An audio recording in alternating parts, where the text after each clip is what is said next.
Saudara-saudara, Bapak-bapak wilayah rohani Santo Agustinus yang saya kasihi dalam Tuhan kita Yesus Kristus. Dalam kehidupan sehari-hari kita sering mendengar sesama kita mengidolakan seseorang dalam hidupnya. Dan bahkan bapak-bapak dan saya sendiri mengidolakan seseorang dalam hidup kita masing-masing. Seperti contoh, ada yang mengidolakan Ronaldo yang merupakan seorang pesepak bola yang hebat, yang tak kenal lelah dan putus asa terus berlatih. Atau kita mengidolakan Santo Yosef karena cara hidupnya yang saleh dan benar di hadapan Allah. Kita sering terkagum pada seorang artis atau pesepak bola yang lagi tenar.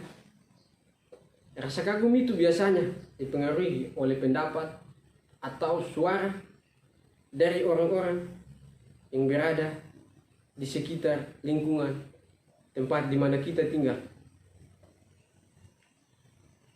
Bacaan Injil yang telah kita dengarkan mengisahkan tentang pengakuan Petrus terhadap Yesus.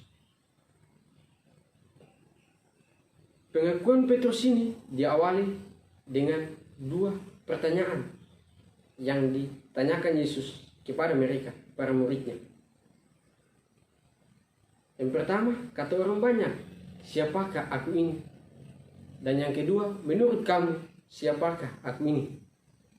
Dari pertanyaan yang ditanyakan kepada para murid tentang pendapat orang mengenai siapa Yesus, menimbulkan banyak jawaban yang beraneka ragam.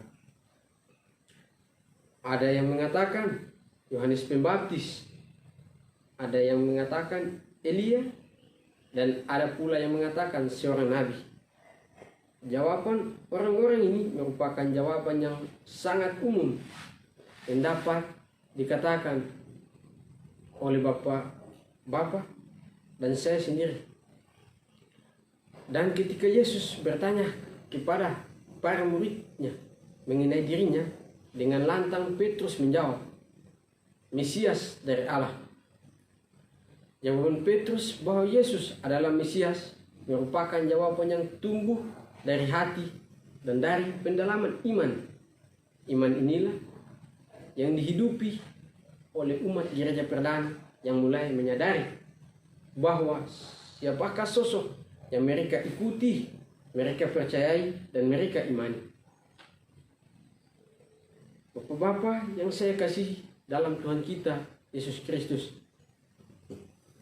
jawaban sekaligus penegasan Petrus menimbulkan respon dari Yesus, yang mana Yesus melarang mereka untuk tidak memberitahukan atau menceritakan hal itu kepada orang lain. Larangan ini bukan mau mengatakan bahwa Yesus mengingkari dirinya sebagai Mesias, melainkan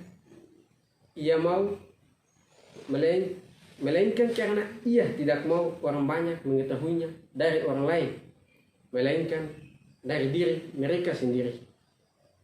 Keyakinan mengenai Yesus yang dijanjikan Allah dan ditunggu-tunggu oleh banyak orang akan berhadapan dengan kenyataan bahwa Yesus ditolak oleh tua-tua, imam-imam kepala, dan ahli-ahli Taurat, lalu dihukum mati dan akan bangkit pada hari ketiga. Pengenalan akan Yesus hanya bisa terjadi jika kita memiliki iman dalam hati kita, seperti jawaban Petrus tentang Yesus merupakan sebuah jawaban yang keluar dari iman. Iman inilah yang membuat Petrus yakin dan percaya bahwa sosok yang ia ikuti dan ia idolakan ialah Mesias dari Allah. Karena itu, ia rela meninggalkan semuanya dan mengikuti Yesus. Yesus juga mengatakan bahwa untuk mengikutinya kita harus menyangkal diri, memikul salib, dan mengikuti Tuhan. Mengikuti Yesus bukanlah sebuah perkara yang mudah bagi para murid dan mungkin bagi kita saat ini. Jika para murid meninggalkan keluarga, meninggalkan ladang dan ternak. Pertanyaannya, bagaimana dengan kita saat ini? Untuk kita yang mau mengikuti Yesus, kita harus meninggalkan kesombongan diri kita, keangkuhan, kemarahan, dan hal-hal yang bersifat duniawi semata. Hal ini bisa kita lakukan asalkan kita memiliki iman terhadap sosok atau pribadi Yesus yang kita ikuti. Bagi kita pengikut Yesus, sudah sekian lama kita mengenal Yesus atau mendengar cerita tentang dirinya, atau mendengar kata orang, atau membaca dari buku-buku mengenai siapa Yesus. Maka sekarang adalah waktunya Yesus bertanya dan meminta suatu jawaban pribadi dari kita. Menurut kamu atau menurut Anda, siapakah aku ini? Kiranya pertanyaan ini selalu relevan untuk kita. Kalau kita sungguh-sungguh mencintainya, pasti kita akan berusaha untuk tahu, mengenal Dia lebih dalam dari hati kita, sehingga kita tidak akan memberikan sebuah jawaban yang standar atau jawaban yang mengambang tentang Yesus yang kita percaya dan kita imani. Seperti mengenal dan mengidolakan seseorang, sehingga kita berusaha untuk sama dengannya, baik sikap dan tingkah lakunya atau stylenya. Maka kita pun diminta untuk sampai pada tahap pengenalan akan Yesus sebagai Mesias dari Allah berdasarkan pengalaman konkret kita masing-masing dan bukan menurut kata orang atau kata buku tentang siapa Yesus. Semua hal ini dapat kita peroleh jika kita beriman kepada Yesus yang kita percayai. Semoga kita mampu berdoa tidak hanya untuk kepentingan duniawi semata, namun lebih dari itu kita berdoa untuk mampu mengenal Yesus dengan baik dan benar, serta hidup seturut dengan kehendaknya.